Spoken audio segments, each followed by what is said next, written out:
So I said the first point, which was to support our democratic initiatives. The second one is legal support for democratic causes, which basically means we already have our lawyer, and if we have to copy the same issue with a different borrow, and it's at the borrow level, well, if you go to our lawyer, he already has half the work done, and we just have to do a bit more research on the borrow itself. Fundraising for legal actions, well, that's where we come in. We're going to be able to fundraise for any initiatives that happen once the process has started. And we're here to empower the community. So any issues that you have, that you go to City Hall and they don't want to listen, you can come to us, talk to us about it.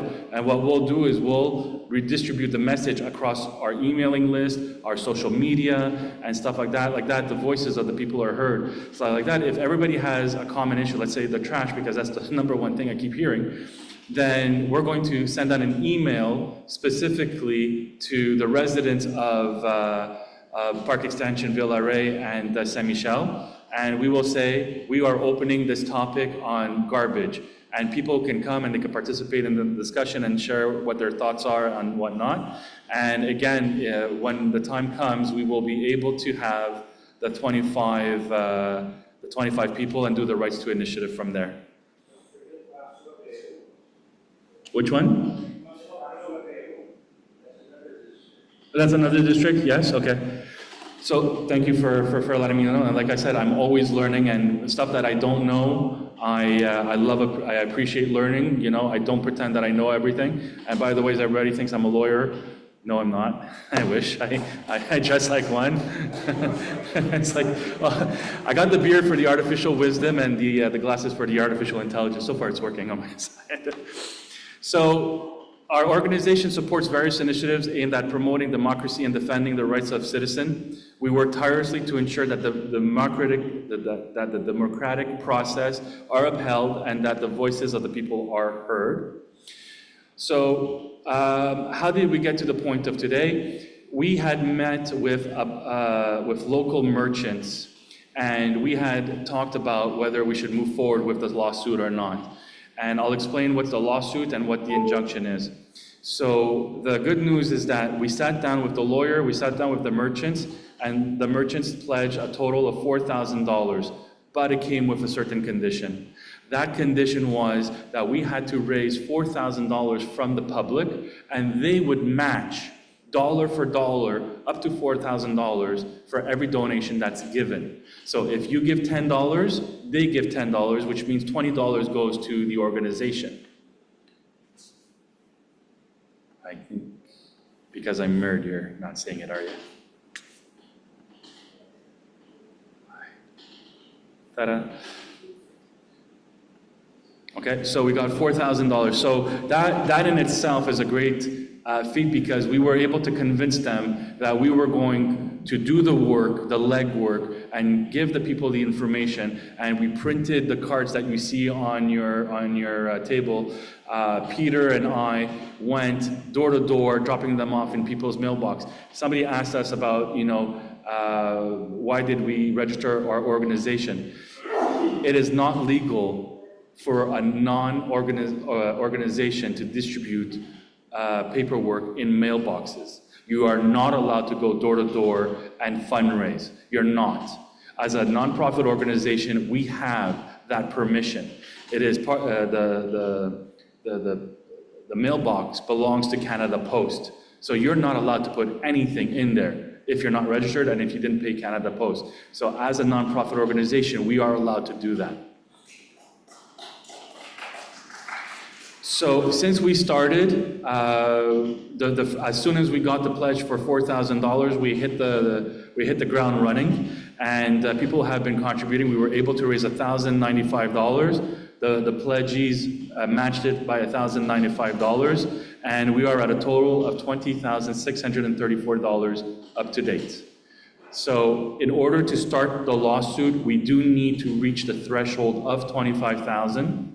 If that happens tonight, then we will move forward with the lawsuit. If we do not hit that tonight, then we will have to reconsider what our options are for this lawsuit, and we're going to have to discuss this amongst ourselves and see what the path forward is.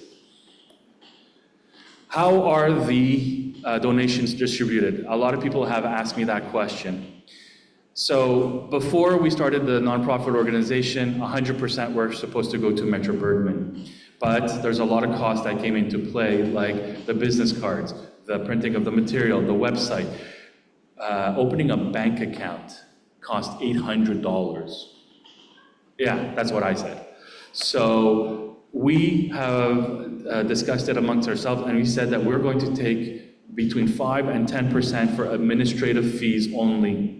Okay, so like that we have a little bit of money so that we could use it to advertise, so like that we can have our emails, like that we could have our email software, like that we can have our server for the website and stuff like that. So those costs are very minimal, but it comes out to a lot when we have to come out with our own money from our own pocket to continuously pay for these things. So we're going to allocate between 5 to 10% any money raised just for those administrative fees, and 90 to 95% of all the money that we raise is going to go straight to Metro Bergman for this lawsuit. No directors are being paid, and none of us have a salary. So we're, I come from Côte-des-Neiges, it's my own money going into the gas tank and driving back and forth and stuff like that. And if I had to use the metro and come by bike, I'd practically not exist because my sweat would be all over the place.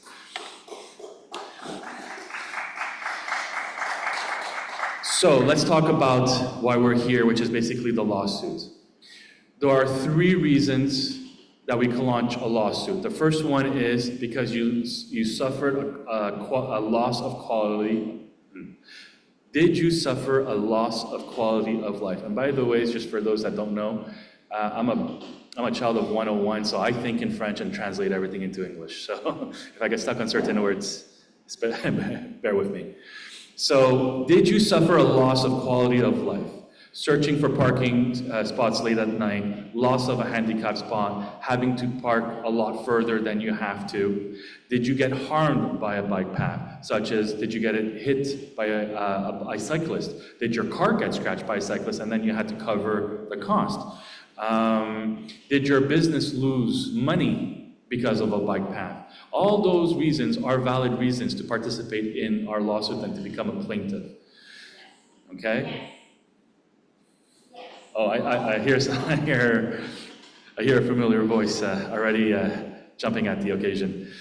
Financial loss can be loss of business, paying for a vignette, and that's happening to a lot of you, where now that you don't have any more parking, they're forcing you to pay a vignette, and I believe the price of a vignette is like $666. That's a very weird number to have.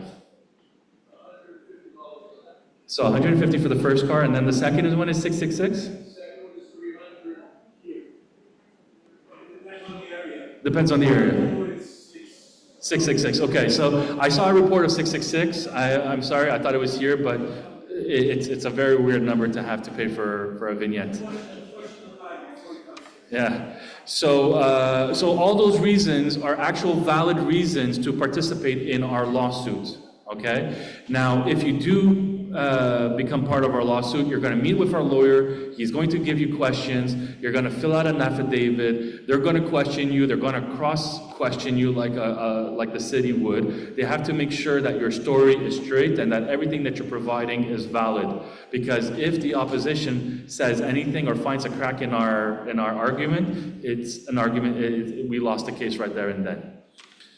So, what is an injunction? So basically, once we have a lawsuit, the injunction is to demonstrate that the lawsuit needs to be heard right away. Because if the city continues, there will be irreversible damage done.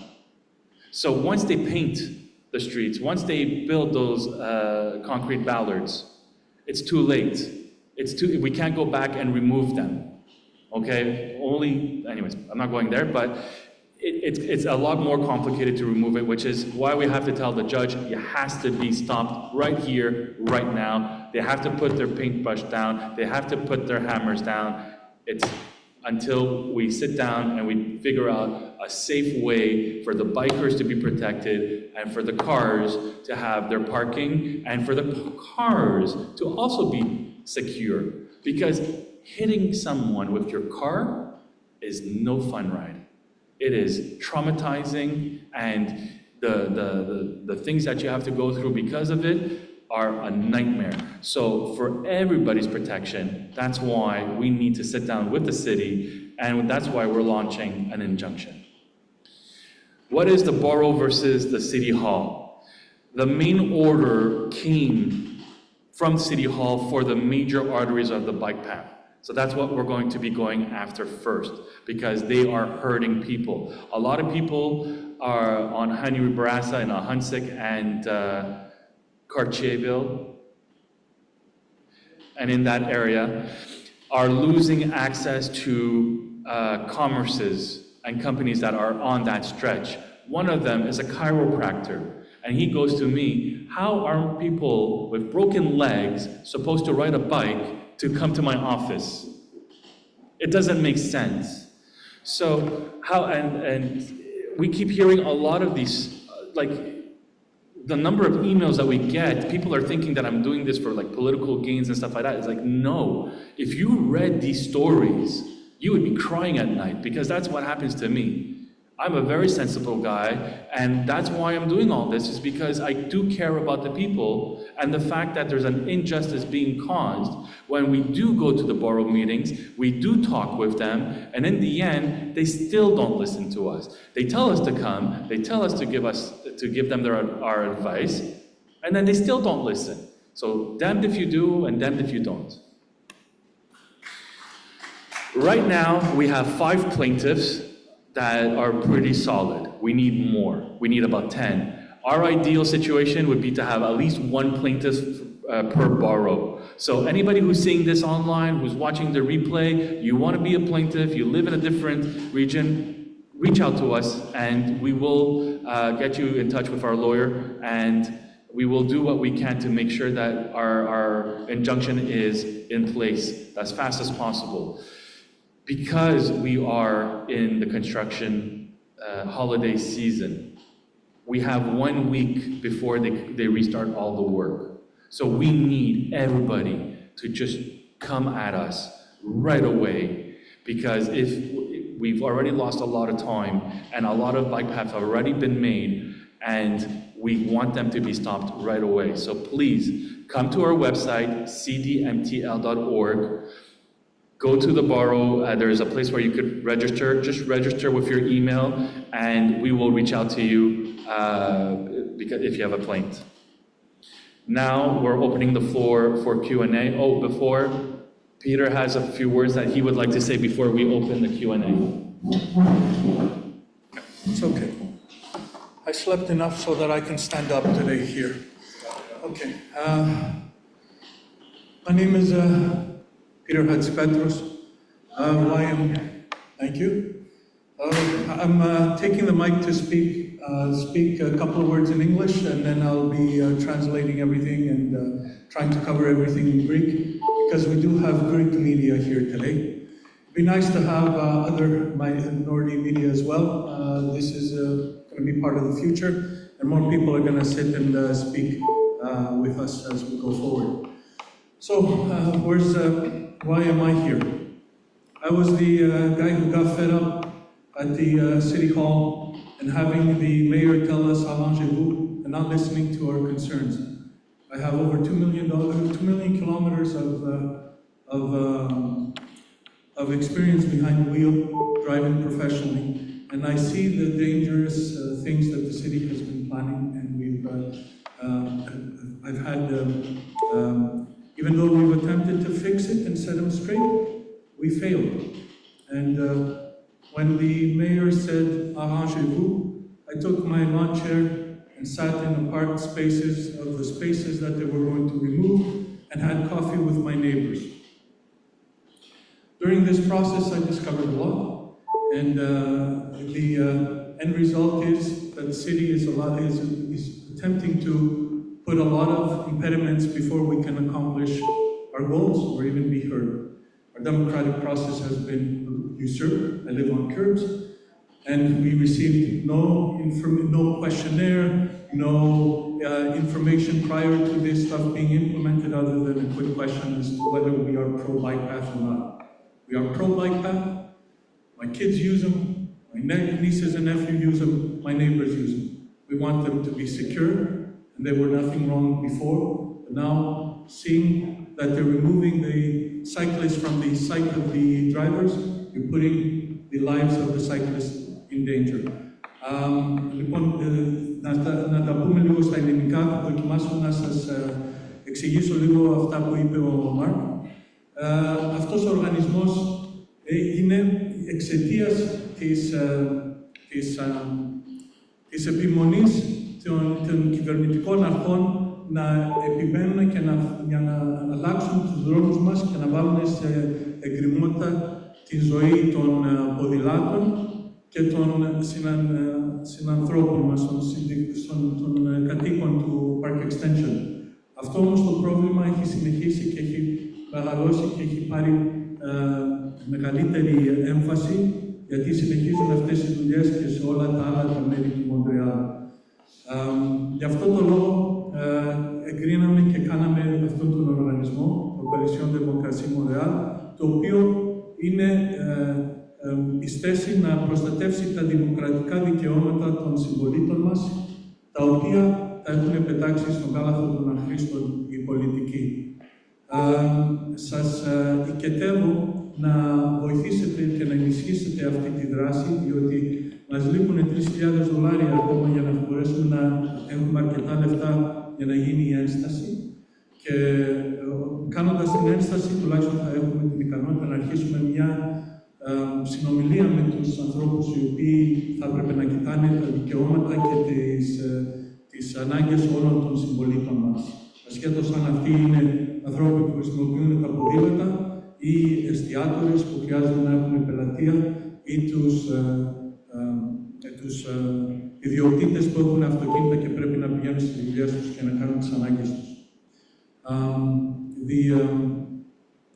My story is I'm one who suffered tremendously 2.5 years ago. The fact that I'm standing here today is a miracle to the medical doctors that took care of me, a miracle to the prayers of the people who prayed for my safety. I'm limited in my abilities. I've got 40 good hours now in my week. The rest, I'm suffering, and being able to find parking that is close to my house has become impossible. There's a person near and dear to me that was forced to undergo something that has caused major problems, and they're unable to sit and walk even from 2 blocks away. That has hurt us. As a driver, I've seen, and as a passenger and as a user of the first service responders, whether it's the ambulances that came to take me to the hospitals or to my meetings with the physiotherapists or the specialists that took care of me, I requested at all times, once my voice came back, to know how their business was. And they kept telling me that the response time to go pick up people has gone up. And listening to these kind of stories, it's going to be only a question of when. Is it going to be one of your family members or neighbors who are going to be affected because it took the ambulance an extra 7 minutes to take them from their home to the hospital to get the care that they need? Hearing stories like this and hearing and seeing, for example, friends whose liberties or whose independence has been taken away, as for example, the blind community that used to be able to get around on their own and only suffer a couple of broken canes that they needed to replace every year. They were able to do their business. Now they cannot no longer get out of the safety of their car and walk to the sidewalk because somebody decided to nestle bike paths between parked cars and the trottoir, the sidewalk. Stealing away from the independence of these individuals who now have to rely on the driver who's driving them to come out and walk into the curbside. I've seen the dangers of removing the cyclist from the eyesight of the driver, and that is one of my biggest concerns, because the cars that are moving into parked lanes, into their parking garages, do not see the cyclists flying down between sidewalk and the parked cars. Ένας από τους λόγους που κάθισα και ήθελα και κάναμε αυτόν τον οργανισμό είναι αυτά που είχα δει και που έζησα. Όταν οι πρώτες ανάγκες ερχόντουσαν για να με πάρουν από το Α μέρος για να με πάνε στο Β για θεραπείες, πάντοτε ζήταγα να μάθω πώς ήταν η δικιά τους η δουλειά. Και άκουγα συνεχώς ότι ο χρόνος που τους παίρνει για να πάνε να φέρουν τον άρρωστο, να το πάνε στο νοσοκομείο, όλο αυξάνεται. Και αναρωτιέμαι, πότε θα είναι ο δικός μας συνάνθρωπος ή η δικιά μας σειρά να υποστούμε αυτό το κακό, να χρειαστούν 10 λεπτά περισσότερο επειδή οι πολιτικοί κάθονται και αλλάζουν τους δρόμους και το κάνουν προβλήματα για τους αστυνομοφόρους να μας πηγαίνουν στα νοσοκομεία. Είδα αυτά που κάνουν με τα παιδιά και με τους ανθρώπους που χρησιμοποιούν τα ποδήλατα και βάλουν τα ποδήλατα να είναι ανάμεσα τα πεζοδρόμια και τα αυτοκίνητα τα οποία είναι σταθμευμένα.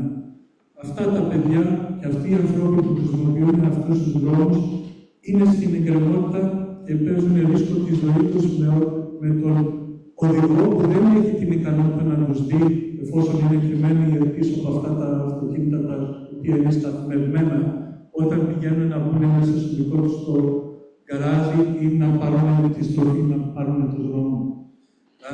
Γι' αυτό το λόγο καθίσαμε και κάναμε αυτόν τον οργανισμό και ευχόμαστε όλοι σας να συμβάλλετε σε αυτό. Μας λείπουν $3.000 για να φτάσουμε τον προορισμό μας για την ένσταση και υπάρχουν δωρητές οι οποίοι έχουν προσφέρει να δώσουν δολάριο για δολάριο.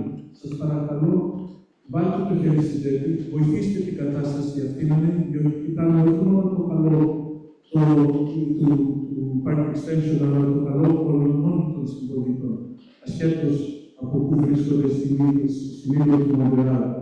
Το Coalition Democratie Montréal ιδρύθηκε για να προστατεύσει τα δημοκρατικά δικαιώματα του κάθε συμπολίτη μας, τα οποία καταπατούνται συνεχώς. Σας παρακαλώ, βοηθήστε μας.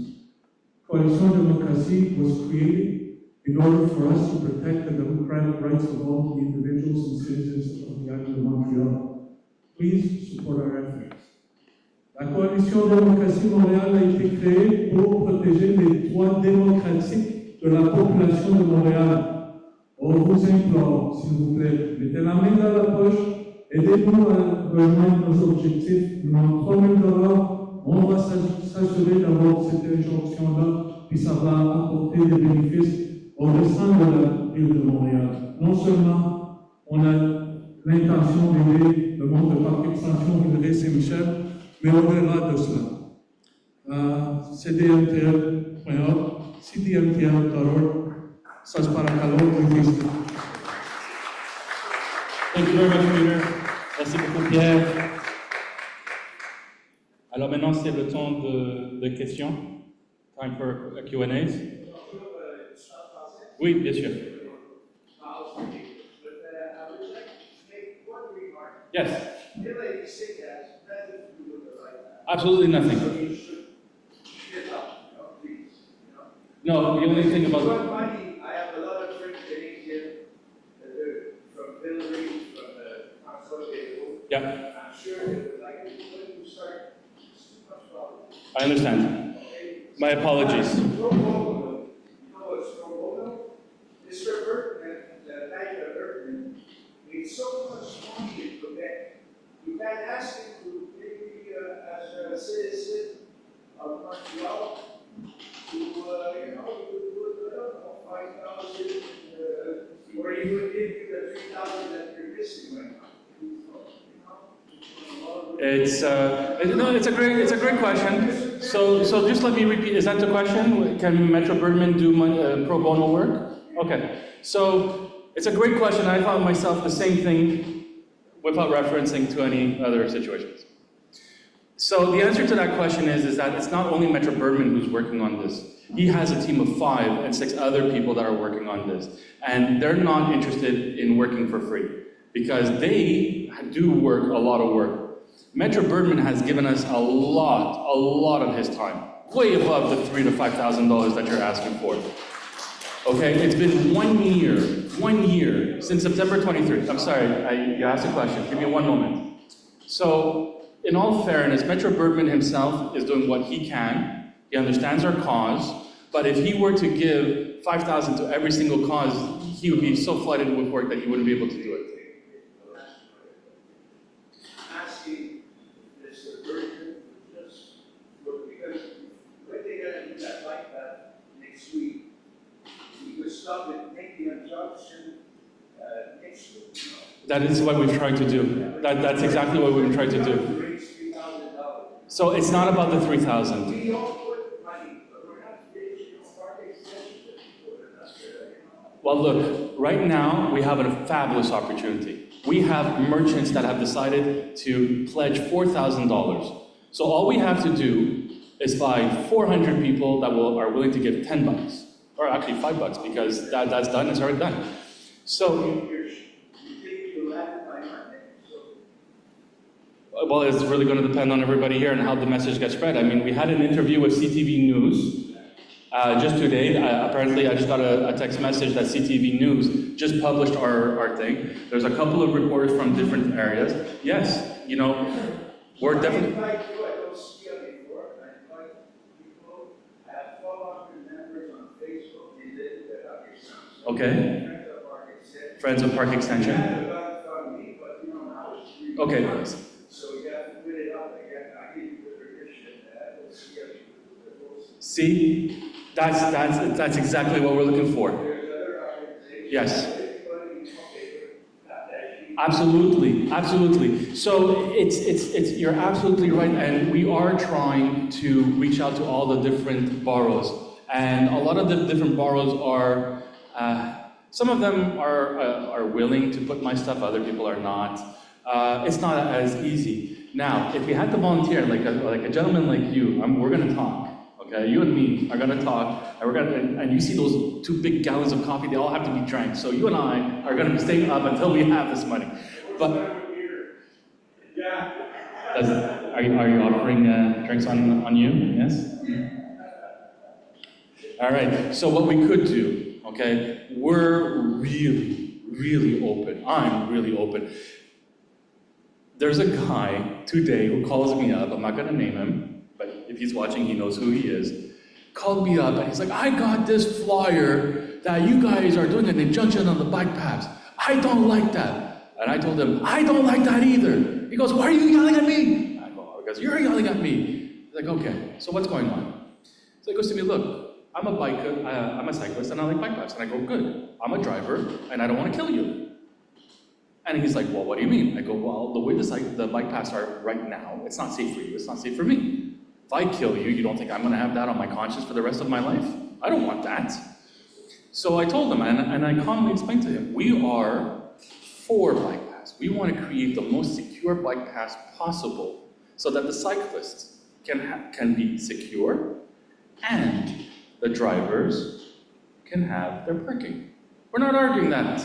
And from there, I told him, look, today I have a meeting at 6. Call me any other time and we can discuss. And he's like, you know what? I'll think about it. So, there we go.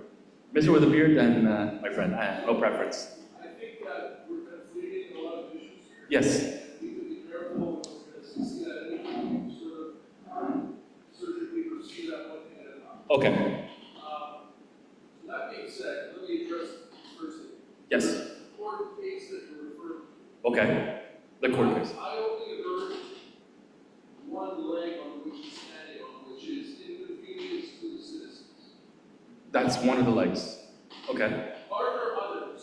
That's my first question. Secondly, on that same question, my understanding is that when developers first built homes around Montreal, there was a legal requirement to produce parking spots for every house. That's correct. That's a law that was recently repealed. That's correct. Okay. Isn't this grandfathered in for houses that are 100 years old? And is it legal to now remove parking spots that were originally committed to houses that were built? I'm not. Is this a leg that you're Okay. playing on? So I can't answer that because I'm not a lawyer. So it's a very good question. So let me repeat the questions And the Zoom session is going to end in 7 minutes, and I'll restart it in 7. So the first question was, other than the 3 examples that I gave for a lawsuit, which is, were you harmed by the bike path? Did you have financial loss because of the bike path? And did your quality of life get lower because of the bike path? So is there any other leg that this lawsuit can't stand on? Yes. The fact that the processes were not properly followed. There is something called the Charter of Montrealers. Don't quote me, but I'm pretty sure if you type in those things, you're going to get it. It's a document that basically says, and it stipulates, and I'll try to load it on the computer later, where there's a lot of articles of how the city is supposed to behave with its citizens. It's supposed to listen to the citizens. It's supposed to coordinate with the citizens. It's supposed to do things with the citizens. Okay? So when we heard Mayor Katawa knocking on people's doors, and she said that was my consultation, in legal terms, I know for sure 100% that's not legal. You can't say that's consultation. Consultation is you set a date, you tell people to come, you explain the situation, and you have discussions back and forth. That's a proper consultation. They didn't follow the proper procedures, that's correct. So, let me get back to the second question. Yes. We're very quick to villainize the way, Okay. villainize the way that the current execution of the bike path has occurred. That's correct.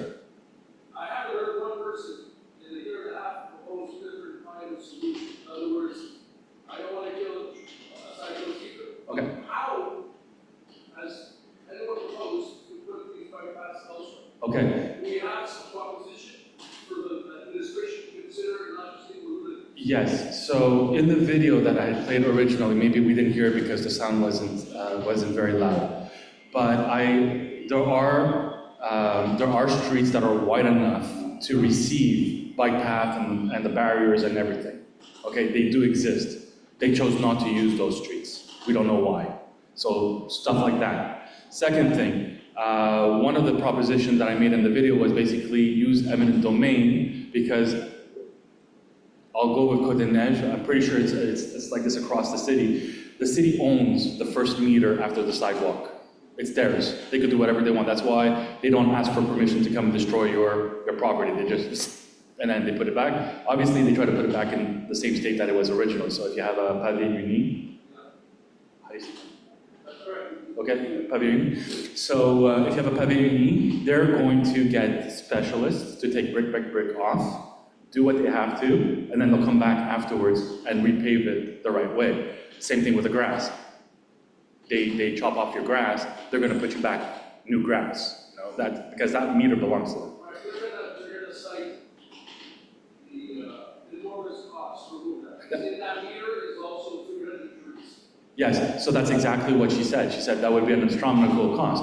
To which I said, at the end, I forgot to put that part in, but I said, well, just go get the money from the roof that they're building on top of the Olympic Stadium. But bottom line, but truthfully, these solutions are possible and they're viable because the owner of the homes, okay, if they do agree, are going to be paying less in taxes because there's a meter less that they have to pay for. Fair enough. I think that be prepared. Yes. A feasible solution. Yes. If we get to the point where the injunction occurs, the reality is we also don't want to be the villains in the story. That's correct. And cyclists who have a place in Yes. this. We want to produce something that is money. Yes. And that's exactly Okay. what I told to the gentleman. Come and help us. This leads into my last point, and I'm sorry to talk a lot, but I just want to. Very good questions. Very good. There's a substantial amount of parking spots around Park Extension Okay. that is not permitted for residents to utilize. Okay. I couldn't, I live on curbside, immediately affected. But I'd be a little happier if someone as an elected official said, listen, we're taking this away, but at least we're proposing a solution. Well, this is the office, the FU, that there's, how do you say, I don't need one. So, my question is following. Yeah. There's probably 100 parking spots really behind the office of the building. Are we Say that again? In front of our metro. Oh, yeah, where the train station is. Yes. There's, if you look at behind us, across the tracks, where the other, the office schools one, there are under 100 plus parking spots. Yeah. If no solution is to be found with regards to the construction of the actual bypass, Yeah. I would insist administration to somehow consider at least relinquishing these spots for the use of the Yes. citizens. At least we could put the cars up, because to have people break leases, car leases, in that district where they can't get to work, you know, we're talking about concession, a lot of people are laborers, they gotta wake up early to go to the factory, you come home late, but Yep. you lose your car. Yep. I work at a manufacturing plant myself, I can't just get on a bus. That's right. So, at least a solution for them to propose would be, And you a see, midpoint, because you walk up. so you see that's and thank you very much for that question. So the question was basically, can we find a midpoint and can we reuse or use parking that is readily available that's being blocked off by the city? It's a very good question. Hopefully when the injunction comes in, it'll force their hands to do something like that. I can't give you the direct answer. The reality of the situation is I really want, once the injunction is in place, the mayors are going to come and say, okay, you got the injunction, now what do we do? It's not up to me to decide that, it's up to you and everybody here and everybody at home. It's up to everybody to participate. And this is like, our last chance. If nobody shows up at that moment, if you don't show up at that moment and propose these solutions, then whatever they say, the judge will say, you've had your time. So then, sign up to our website. What is your name, sir? Dimitri. Sign up to our website, and let's start working on it. I'm ready. Sia's ready. Peter's ready. Mia, she's dancing in the sun, but she's ready. I know she is. You see, it's the website. So if you want to give a donation, oh, by the way, there's a couple of videos that we've put on here. Of us talking, of us being in different places. Here's the 1,000 to donate today. And let's see, has anybody donated? Hey, somebody donated 20 bucks. There we go, somebody donated 20 bucks. Woo, we're at 40 now.